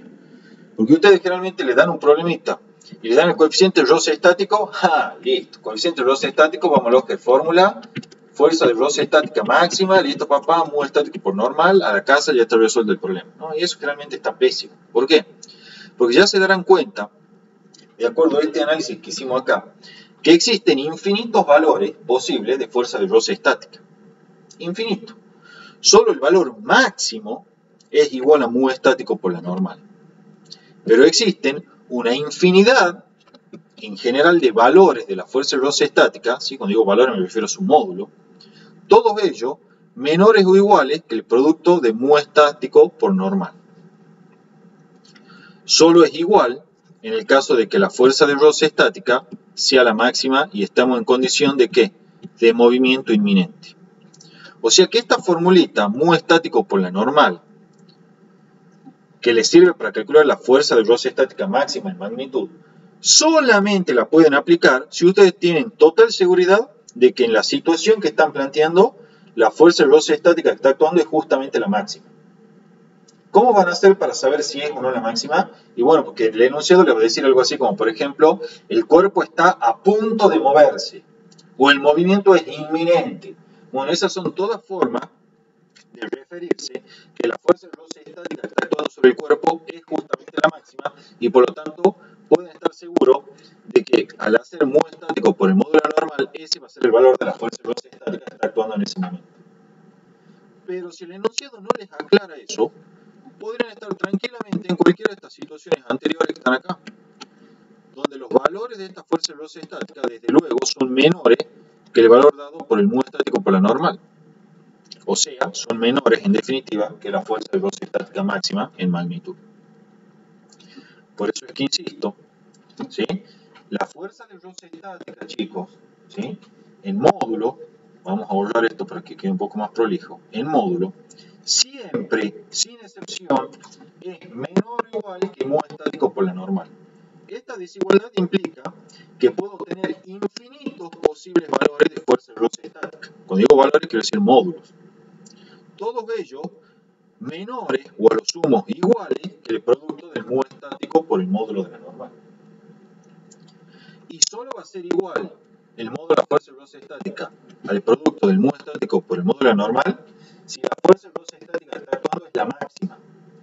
Lo cual a su vez significa que la partícula o el cuerpo que descansa sobre esta superficie rugosa está en movimiento inminente, es decir, a punto de moverse. De lo contrario, ustedes no pueden asegurar que la fuerza de roce estática que esté actuando sea la máxima, y por lo tanto no pueden asegurar graciosamente que la fuerza de roce estática necesariamente es siempre igual al mu estático por la normal. ¿Sí? Una forma de determinar otros valores de fuerza de roce estática no sea el máximo, bueno, supongo que les digan, mira, estoy tirando con una fuerza de 20 newton y el cuerpo no desliza. Bueno, entonces quiere decir que la fuerza de roce estática, esta 1, también tiene un módulo de 20 newton igual que F1. ¿Sí? Consecuencia de la segunda ley de Newton. Para el caso particular de aceleración nula. O si después venís y decís, mira, y acá con una fuerza F2 tiro de 30 newton y no se mueve, no desliza el cuerpo. Bueno, listo, entonces la fuerza de roce estática ya puedo asegurar que el módulo también es de 30 newton. Consecuencia de la segunda ley de Newton para el caso particular de aceleración nula. ¿Sí? Solo pueden aplicar mu estático por la normal si el enunciado o de alguna manera ustedes pueden garantizar que el cuerpo está en movimiento inminente, es decir, a punto de moverse de manera tal que la fuerza de roce estática que actúa es la máxima y por lo tanto ya no le da el cuero a la superficie para oponerse al movimiento relativo entre la superficie en caso de que a ustedes se le ocurra incrementar todavía un poco más la fuerza aplicada. ¿Sí? De más está aclarar, pero por la duda lo hago, que si en esa misma situación de la superficie rugosa yo tengo el cuerpo descansando, pero no hay ninguna fuerza exterior que lo esté intentando empujar, es decir, no hay ninguna fuerza exterior que esté intentando hacer aparecer un movimiento de frotamiento entre la superficie en contacto, entonces desde luego no va a aparecer ninguna fuerza de roce estática ejercida por la superficie sobre el cuerpo. Porque si acaso esa fuerza de roce estática estuviese actuando aún cuando no haya nadie intentando romper el estado ese en el cual no hay frotamiento entre la superficie en contacto, entonces, si solo esta fuerza de roce estática estuviese actuando, este cuerpo debería acelerar. Y por lo tanto, miren qué lindo, sería un mecanismo fantástico de transporte sin necesidad de gastar ni un solo centavo en nafta ni en combustible. Bastaría con poner un cuerpo sobre una superficie rugosa y sería solo. Eso jamás pasó, ¿no? Entonces, obviamente, y de allí que yo en el enunciado original les haya indicado que era necesario que haya un agente externo intentando deslizar el cuerpo sobre la superficie rugosa para que aparezca esta fuerza de roce estática. Si no hay ningún agente empujando este cuerpo y tratando de hacer que aparezca un movimiento de frotamiento entre la superficie, entonces no puede haber una fuerza de roce estática, porque de lo contrario, el cuerpo aceleraría en alguna dirección, tal y como les expliqué hace un rato. Y eso es absurdo, pues se pondría espontáneamente en movimiento, ¿sí? Con solo depositarlo o apoyarlo en una superficie rugosa. ¿Estamos hasta ahí, chicos? Sí. Bien. Fíjense que el coeficiente de roce estático, chicos, es adimensional y siempre es menor que 1 y mayor que 0. ¿Sí? Es menor que 1 y mayor que 0. Como ya les dije, el coeficiente de roce estático depende, ¿sí?, de las propiedades o características de las superficies en contacto. Un error común que suelen cometer ustedes es el siguiente. Ustedes escuchan que la fuerza de roce se llama estática y automáticamente dicen, si hay fuerza de roce estática, el cuerpo tiene que estar quieto. Y yo les pregunto, ¿quieto respecto de quién? Porque recuerden que los estados de movimiento son relativos a un sistema de referencia. Entonces, ¿quieto respecto de quién? En realidad, allí están teniendo un error conceptual, ¿sí?, que siempre los lleva, obviamente, a la equivocación cuando le plantean determinados problemas. Por ejemplo, yo les hago una pregunta y contéstenme por favor, ¿sí? ¿La fuerza de roce estática es capaz de poner en movimiento un cuerpo? ¿Qué opinan? ¿No? ¿Vos decís que no, Bruno? ¿Quién dice otra cosa? A ver, no importa que se equivoquen, si es el chiste. No sé, tío, no sé. ¿No tienen idea? ¿Qué creerían ustedes? Intuitivamente, no importa. ¿Qué creerían? Que no. Que no, porque se llama fuerza de roce estática, no tiene sentido que ponga en movimiento algo, tiene que estar estático siempre, ¿no? Claro. ¿Ustedes saben quién es la que lo ayuda a caminar a ustedes a diario? ¿Quién es la que les permite que aceleren de un lado a otro? Oh, sí. ¿Qué fuerza es? La fuerza de roce estática. Exacto, es la fuerza de roce estática. ¿Sí? O sea que la fuerza de roce estática tranquilamente puede poner en movimiento un cuerpo. Veamos un caso particular o especial sencillo. Tienen un camión acá, ¿sí? Ya lo había dibujado con antelación para no perder tanto el tiempo. Tienen un camión y sobre este camión está esta caja acá, ¿sí?, que no desliza sobre el camión. ¿Sí? El camión está acelerando. ¿Estamos de acuerdo? Ahora bien, si yo soy un observador inercial, acá ese, que estoy parado en la vereda y veo cómo ese camión está trasladando esa caja, lo que yo voy a observar para el diagrama de cuerpo libre de la caja, que es la masa M, es lo siguiente. Actuará sobre esa caja el peso P, producto de su interacción con la Tierra, la normal N, producto de la interacción entre la masa y el acoplado del camión. Pero además, y esto ojo, la aceleración no forma parte de los diagramas de cuerpo libre, yo sé que esta caja está acelerando hacia la derecha, ¿sí? Está acelerando con la misma magnitud, dirección y sentido que el camión. ¿Cómo lo sé? Fácil, porque la caja, por hipótesis, no desliza. Esto es, acompaña el movimiento del camión tal cual. O sea, tiene la misma velocidad que el camión en todo instante y por lo tanto la misma aceleración, ¿sí?, todo igual. Respecto de este observador inercial, desde luego, que está anclado en la vereda. Entonces yo les pregunto, ¿quién es el que está propinando esta aceleración A hacia la derecha a la masa M? Porque de acuerdo a la segunda ley de Newton, si la aceleración va hacia la derecha, y bueno, entonces la fuerza neta también va hacia la derecha, y por lo tanto tiene que haber alguna interacción hacia la derecha, de manera tal que la fuerza neta sea justamente hacia la derecha. ¿Quién será? ¿Quién está ejerciendo esa fuerza? ¿Tienen idea? Y la fuerza de roce. ¿Y quién la ejerce la fuerza de roce? ¿Cómo? ¿Quién ejerce la fuerza de roce? La caja. Exacto. La caja contra el El camión, acoplado, digamos, exacto. Entonces, ¿qué es lo que está ocurriendo? La caja está acelerando a la derecha junto con el camión porque la misma no desliza. ¿Sí? Yo dije, bueno, entonces, si acelera hacia la derecha, por segunda ley de Newton, la fuerza neta siempre tiene la misma dirección y sentido que la aceleración, entonces la fuerza neta va también hacia la derecha. Bien, con estas dos fuerzas que yo he dibujado, la normal debido a la interacción con el acoplado, el peso debido a la interacción en la Tierra, no soluciono, no explico el por qué la caja acelera hacia la derecha. Entonces yo le pregunté, ¿quién está haciendo que esa caja acelere hacia la derecha? Bueno, ahí Bruno nos contestó. Es la fuerza de roce estática, que ejerce el acoplado sobre la caja. ¿Cómo sé que es la fuerza de roce estática y no es otra fuerza? Sé que es la estática, primero sé que es la fuerza de roce porque la única manera o interacción que puede estar ocurriendo tangencialmente, o sea en la dirección horizontal, es la fuerza que ejerce el acoplado sobre la caja y que es una fuerza de fricción o de roce. Ahora bien, ¿cómo sé que esa fuerza de roce es la estática? Fácil, porque me dicen que la caja no desliza sobre el acoplado. Entonces, como no desliza sobre el acoplado, la superficie aquí en contacto, ¿sí?, de la caja y del acoplado no experimentan movimiento relativo entre sí. Como no experimentan movimiento relativo entre sí, entonces la fuerza está actuando de la fuerza de roce estática. Ahora, ¿por qué actúa la fuerza de roce estática? ¿Qué la lleva a actuar? Bueno, yo le dije que la fuerza de roce estática busca oponerse a los movimientos relativos entre la superficie.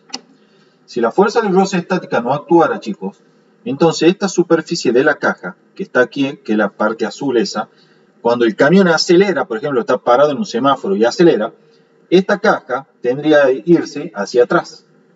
Como la fuerza de roce estática busca oponerse a ese movimiento relativo entre las superficies que va a haber cuando la caja empieza a deslizar hacia atrás porque el camión acelera bruscamente, entonces la misma va a ejercer una fuerza hacia la derecha, es decir, en el mismo sentido del movimiento que el camión, buscando que la caja acompañe el movimiento del camión y así evitar que exista un movimiento relativo entre la superficie o lo que es lo mismo, un movimiento de frotamiento. ¿Sí? Por eso es que la fuerza de roce estática está actuando. Y esto pone de manifiesto que la fuerza de roce estática sí puede actuar cuando un cuerpo se está moviendo, en este caso la masa M se mueve, y sí puede incluso poner en movimiento a un cuerpo. ¿Está entendido esto, chicos? Sí, Gaby, una pregunta. Sí. ¿Podríamos considerar como que la fuerza de roce sea la máxima? No, no podés saber. No podés saberlo. Todo va a depender de qué tan fuerte acelera el camión. Gaby, Sí. Claro. una pregunta medio tonta. ¿Cuál sería la diferencia entre fuerza de roce estática y fuerza de roce?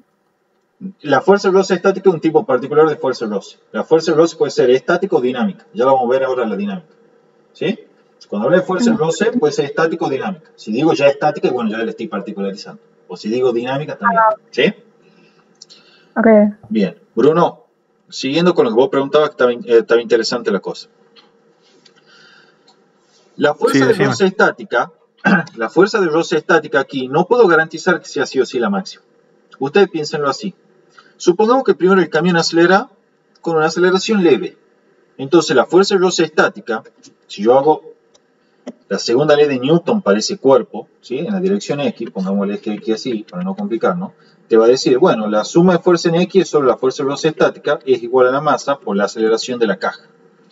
Entonces, la aceleración de la caja, que es igual a la aceleración del camión, es igual a la fuerza de roce estática sobre la masa.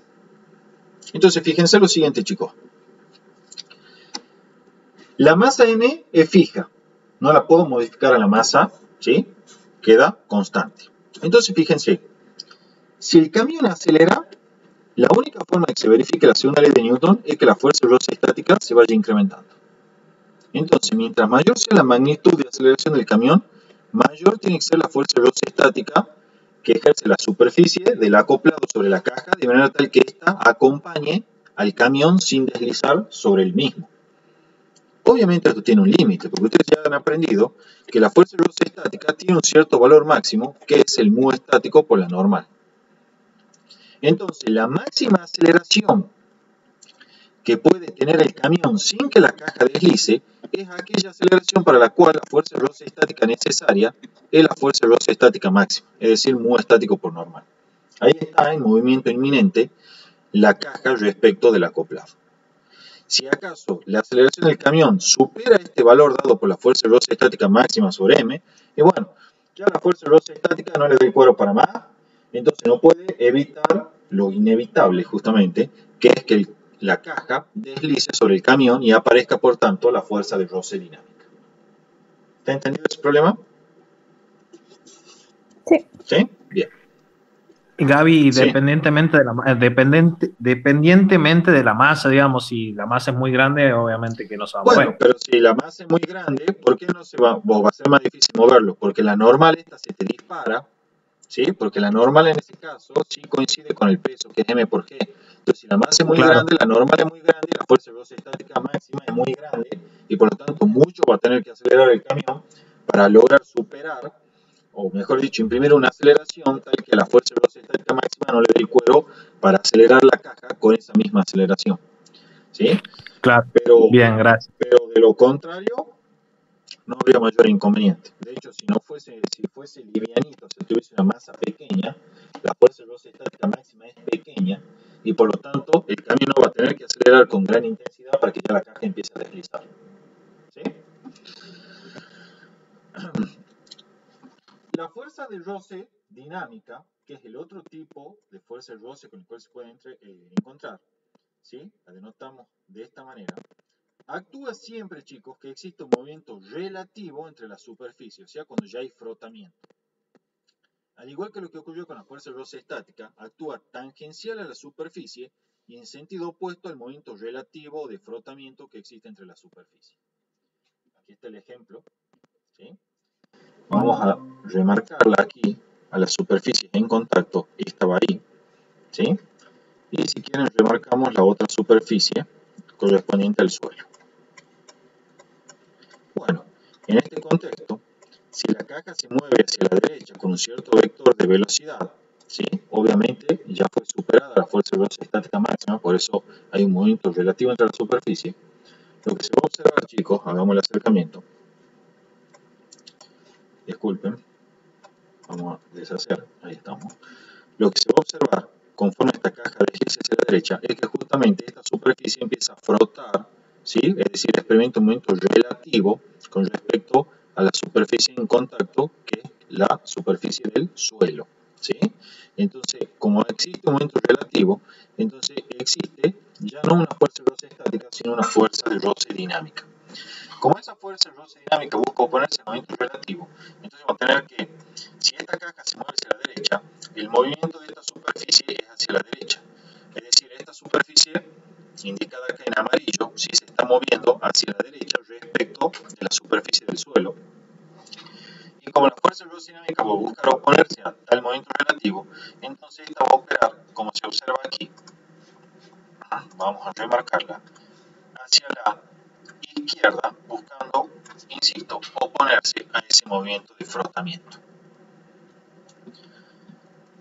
En módulo, la fuerza de roce dinámica tiene un único valor. Aquí no ocurre como la fuerza de roce estática, que puede tomar infinitos valores, todos ellos menores que la fuerza de roce estática máxima. Si toma un único valor, que es mu dinámico por el módulo de la normal. De vuelta, el coeficiente de roce dinámico es adimensional y depende de las propiedades de las superficies en contacto. Hay una propiedad general que es que el coeficiente de roce estático es siempre mayor al coeficiente de roce dinámico. Esto explica, ¿sí? Esta relación explica el por qué cuando ustedes están empujando un mueble, lo más difícil es ponerlo en movimiento, pero una vez que lo han puesto en movimiento, pueden incluso disminuir un poco la fuerza y se va a seguir moviendo a velocidad constante, por ejemplo. ¿Sí? Veamos acá el dibujito para que quede claro. Esta gráfica muestra ¿sí? La fuerza de roce.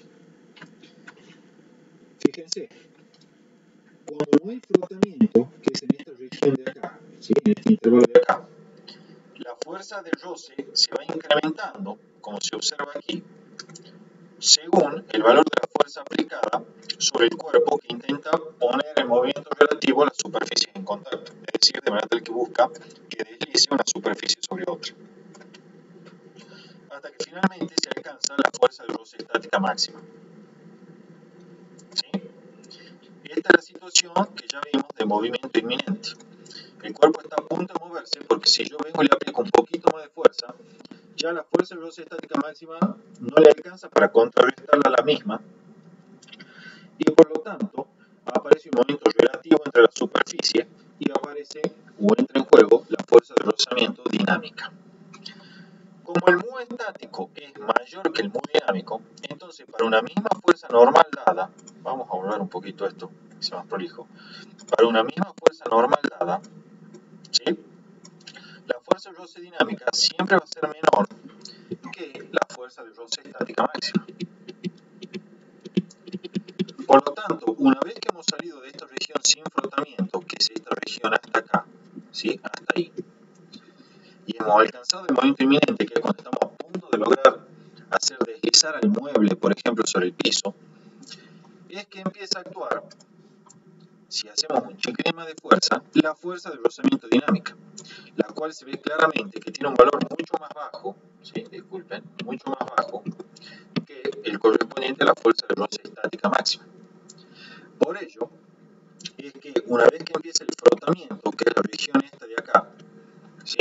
Y empieza por lo tanto a operar la fuerza de rozamiento dinámica, cuyo módulo es menor que el de la fuerza de roce estática máxima, es que nosotros podemos incluso disminuir la fuerza F que aplicamos para alcanzar esta situación de movimiento inminente, ¿sí? Disminuirla, y incluso con esta fuerza disminuida el cuerpo se seguirá moviendo, ¿sí?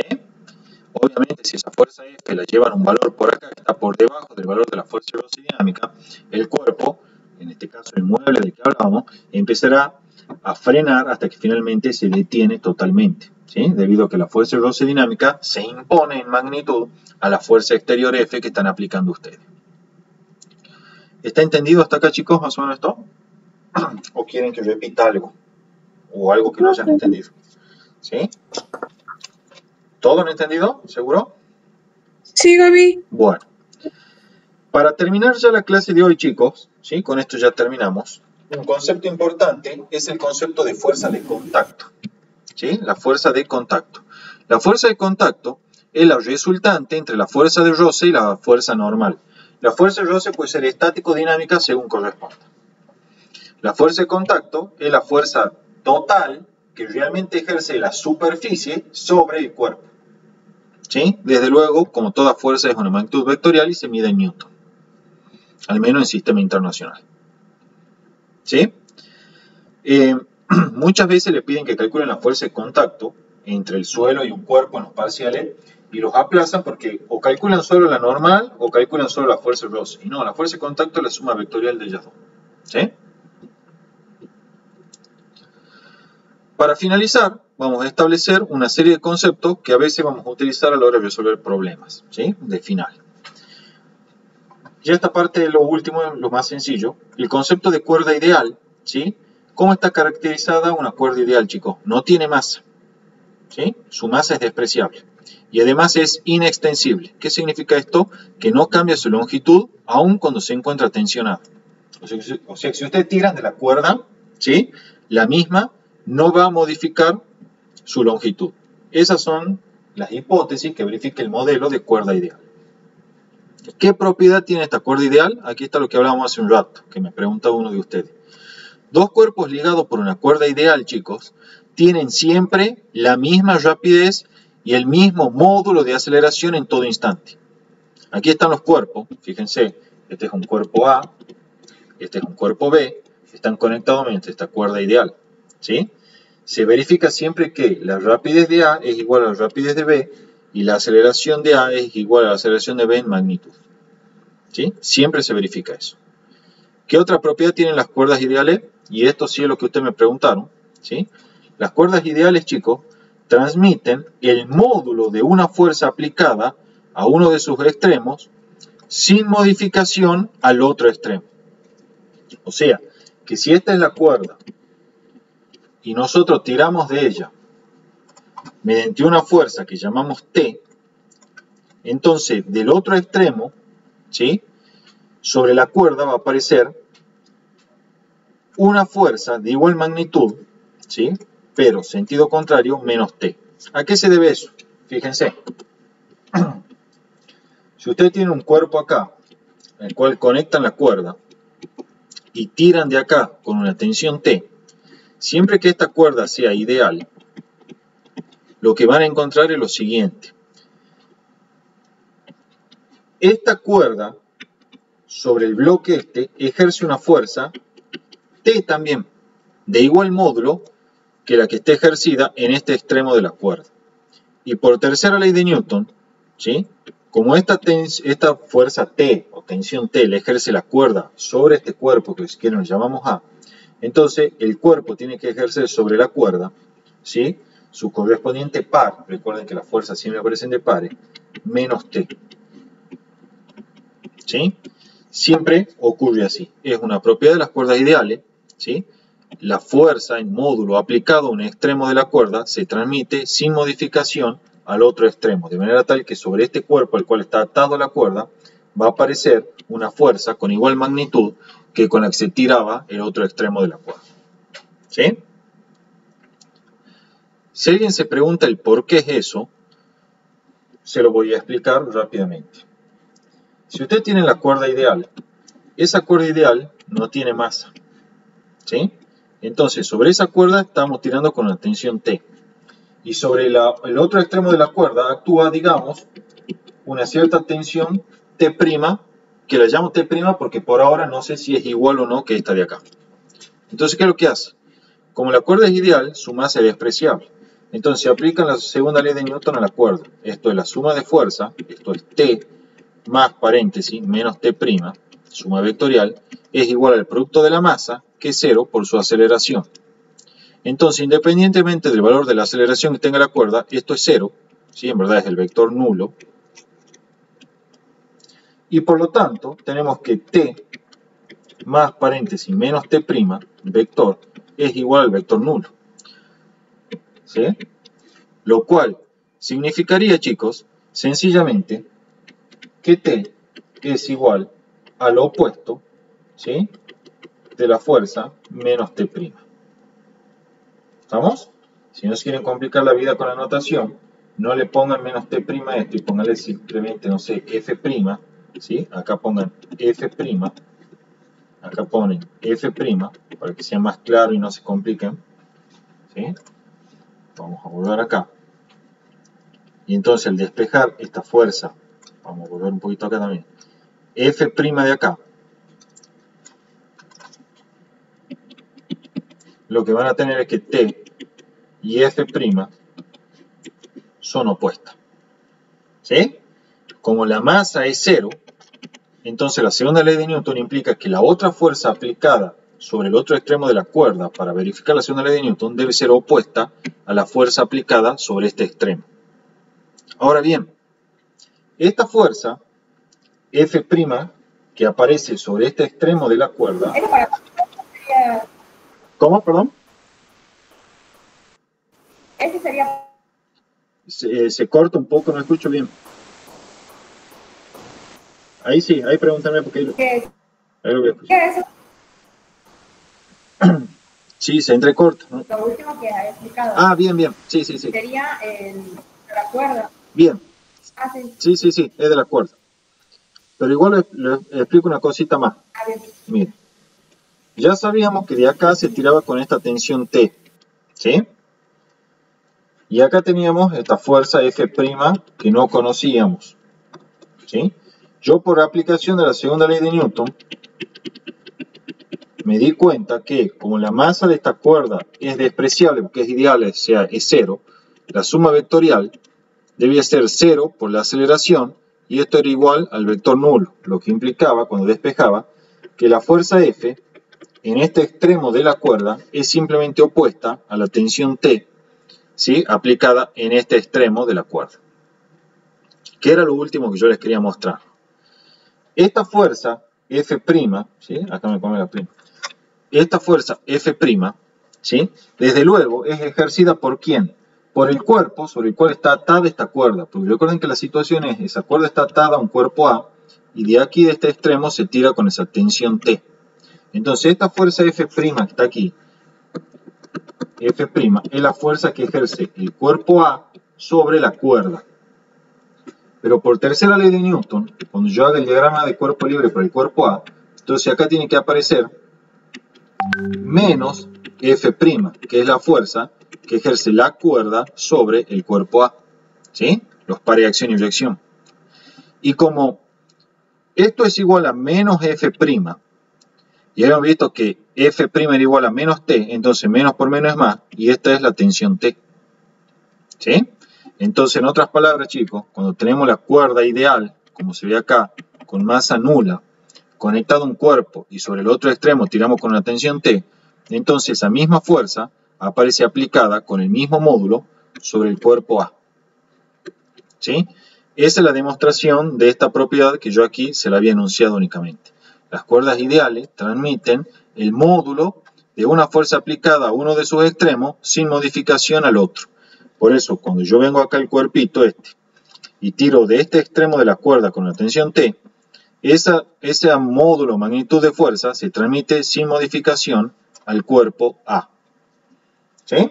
Es una propiedad de las cuerdas ideales. ¿Está entendido eso o quieren que lo repita? No, sí se entendió. Perfecto. Repetir. Con esto terminamos la clase de hoy, que es la polea ideal. ¿Sí? Sí, pregunta.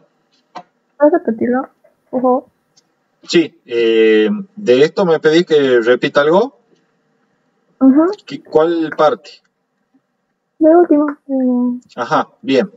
Yo les decía, cuando usted tiene el cuerpo A conectado a una cuerda ideal de masa despreciable, o sea, con masa nula, y tiran del extremo derecho de la cuerda con una tensión T, entonces esa tensión T, con el mismo módulo, aparece directamente sobre el cuerpo A cuando hagan el diagrama de cuerpo libre.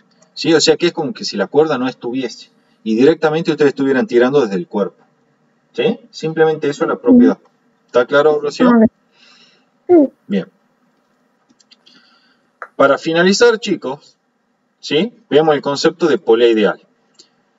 ¿Cuál es el modelo de la polea ideal o cuáles son las hipótesis que verifica? En primer lugar, que no tiene masa. Y además no tiene fricción con el eje. Ya saben lo que es una polea, ¿no? Es, por ejemplo, esto que está aquí. ¿Sí? Se pone la polea ahí, se hace pasar una cuerda, ¿sí?, y la polea puede girar libremente en torno a este eje que estoy marcando como un punto ahí azul, y no hay fricción, o sea, es sin fricción con respecto a ese eje. ¿Sí? Ahora bien, ¿cuál es la función de la polea ideal? Su única función es la de cambiar la dirección de la tensión en una cuerda, pero sin modificar su módulo, ¿sí? Sin modificar su módulo. Por ejemplo, acá tienen la cuerda ideal que conecta dos cuerpos A y B a través de una polea, como se observa ahí. Si yo voy y hago el diagrama de cuerpo libre, voy a tener para el cuerpo A el peso, producto de la interacción con la tierra, la normal, producto de la interacción con la superficie sobre la cual está descansando, y la tensión T sub A, que ejerce la cuerda sobre el cuerpo A. Si hago el diagrama de cuerpo libre para el cuerpo B que está colgando, voy a tener el peso, producto de la interacción con la tierra, y la tensión T sub B, producto de la interacción con la cuerda, o sea, la tensión T sub B le ejerce la cuerda sobre el cuerpo. Bueno, si la polea es ideal, chicos, si esta polea es ideal, siempre, sin excepción, se verifica que el módulo de la tensión A es igual al módulo de la tensión B. Es lo único que tienen que saber. ¿Qué pasaría si la polea no fuese ideal? Lo vamos a ver en dinámica del cuerpo rígido, y vamos a aprender que si acelera angularmente la polea, entonces las tensiones a ambos lados no son iguales, son diferentes. Pero en ese caso estaríamos hablando de una polea masiva, es decir, que tiene masa y que no es ideal. Pero en la medida que sea ideal, siempre las tensiones en módulo son iguales a ambos lados de la polea. Pregunten, chicos, con eso termina la clase de hoy.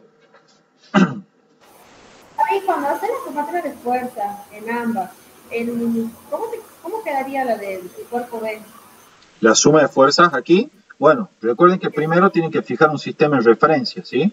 Por ejemplo, voy a elegir para A este sistema de referencia, ya lo voy a escribir ahora, y para B, siempre yo les recomiendo elijan este sistema de referencia apuntando hacia abajo. Es para que las componentes de aceleración de A y de B tengan siempre el mismo signo. Entonces, para ese sistema donde yo he tomado, ponerle I' positivo hacia abajo, se sobreentiende que todos los sistemas son inerciales y valen las leyes de Newton, vas a tener que la suma de fuerza en I', recuerden que I' lo considere positivo hacia abajo, va a ser el peso va sumando porque apunta hacia el lado positivo del eje Y, o sea, hacia abajo. Y la tensión T sub B, ¿sí?, va restando porque apunta hacia el lado negativo del eje Y', ¿sí?, es decir, hacia arriba. Y esto es igual al producto de la masa por la aceleración del cuerpo B. Si quieren hacer la suma de fuerza para el cuerpo A, entonces para el cuerpo A vas a tener en X, ¿sí?, la suma de fuerza en X va a ser igual a la tensión T sub A va sumando porque apunta en el sentido positivo del eje X para el sistema de referencia correspondiente al cuerpo A. Y si en este caso es lisa la superficie, o sea, no hay ningún tipo de fuerza de rozamiento, y que es lo que entiendo, por eso no la dibujé en el diagrama de cuerpo libre, entonces esa será la única fuerza, es decir, la tensión en la dirección X, y esto será igual a la masa de A, esta era la masa de B abajo, no le había puesto el subíndice, por la aceleración de A.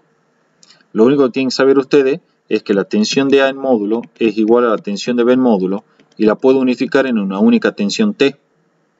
Entonces, como las tensiones son iguales, puedo eliminar el subíndice de las tensiones acá, y con eso logro una gran ventaja, que fíjense cuál es.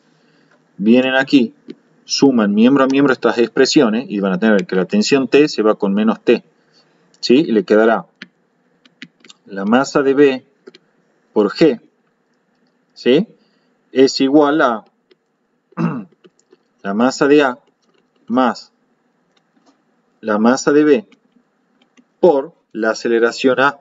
¿Por qué pongo una única aceleración? Porque dijimos que cuando la cuerda es ideal, ¿cómo son las aceleraciones? Iguales en magnitud, y en este caso, para el sistema de referencia que elegí, son iguales en signo también. Entonces, puedo eliminar los subíndices y unificarlas en una única aceleración A. Al sumar miembro a miembro, sale factor común esa aceleración, ¿sí?, y queda resuelto, ¿sí?, la ecuación de movimiento para nuestro sistema. Nos muestra que la aceleración es masa B por G sobre la masa A más la masa B. ¿Sí? Eso es todo. ¿Está claro, chicos? Sí, ahora sí. Perfecto. Bien. ¿Alguna duda más? ¿Algo que quieran consultar? Bueno. Pregunten, chicos. Si no, ya están desocupados. ¿Nada? No, Bueno. está bien. No, Gaby, te cocino pregunta nomás. Listo. Perfecto. Bueno, chicos, queda terminada la clase de hoy. Dejamos de grabar.